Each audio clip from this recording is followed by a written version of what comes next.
So here it is, July 2nd now. I'll give you another tour of the garden.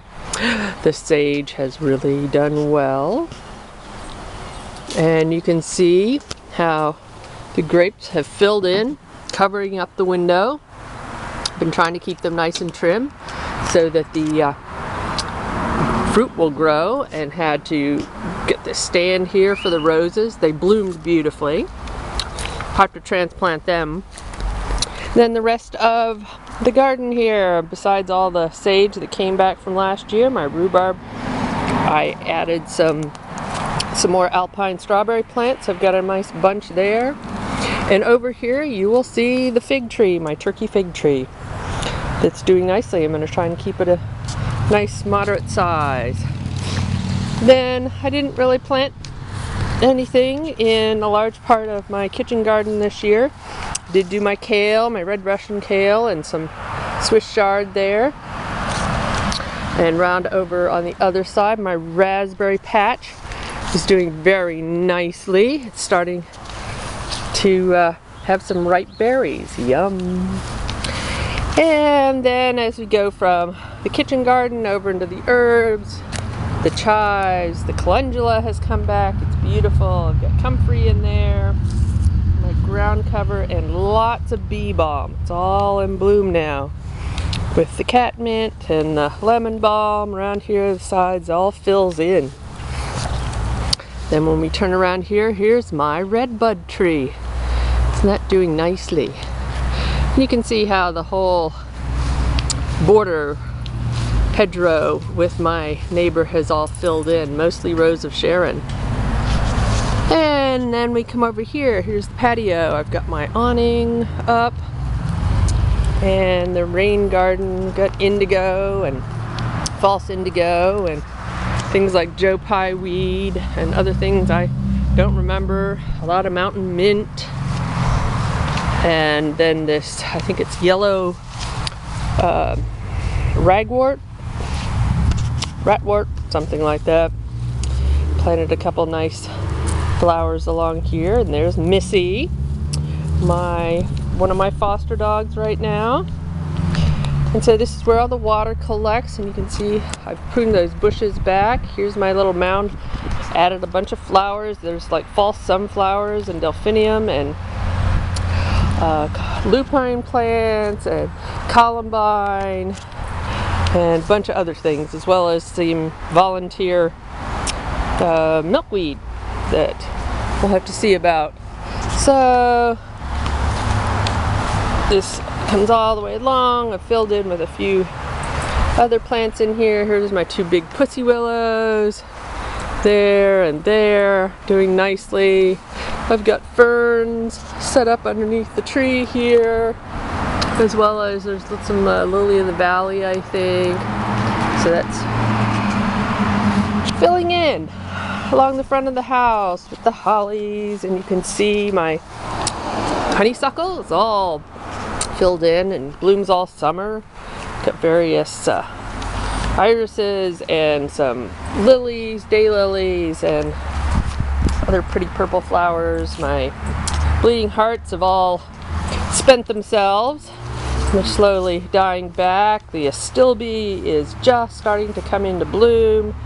I planted some more helibor and my azaleas there, filled in here with these pretty guys. More flowers here, some tucked in with the hemlock here that I'll probably have to pull out one of these days. Hemlock is still struggling along. Rose of Sharon's in bloom. Here's my little nursery tree patch. It's got 3 trees in it I'm growing. But I planted a bunch of coneflower, different kinds of coneflowers, daisies in there. And then my new yellow rose did very nicely and bloomed. The lilac bush, it's already bloomed and such. And then I filled in this area where the butterfly bush used to be with these pretty things. Never remember names. Just cleaned all this stuff out. Got some nice hostas here. And then what's very pretty is, this is my hedgerow along the street. It's all daylilies and a bunch of milkweed. And it goes all the way along up to the stop sign. And to come along here, and this is the stumpery garden that I built.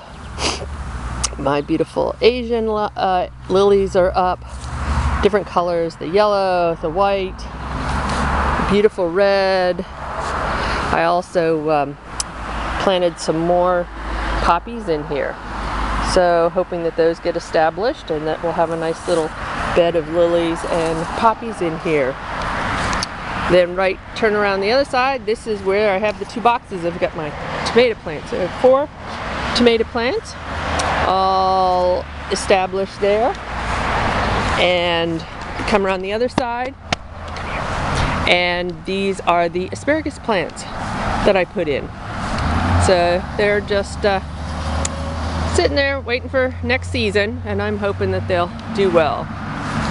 Then we come around here. This is my newest apple tree. This is a York apple tree, and it's actually got a fruit on it. I'm very excited. This is huge elderberries that are getting well established. It's my other 2 apple trees. I think I've got Fuji, Gala, something like that. But there's the 2 of them. We got them nicely pruned this year, and they have come in nicely. And over here, things, 2 blueberry plants. Not doing so well. I'm thinking I might need to transplant them, but not getting enough sun. And another either winterberry or serviceberry or something. And then when we come over here to the other edge, I've got some blackberry bushes going that I planted. However, it's very exciting. This is my big hemlock trees and the smaller spruce trees in here. And this is all getting filled in really nicely. But if I go in here, I found this year, I have a whole bunch of volunteer blackberry bushes, brambles here. So I'm very excited about that. Come back out through all the trees. And here we are in the yard. And that's pretty much what I've got going on. The cherry tree is still doing all right. It's leafed out. I need to trim it a bit because I've got some other trees growing underneath. But, and lots of mulch always to spread. So anyway, there you go. That's the way things are looking here in July. And hope you're enjoying your summer.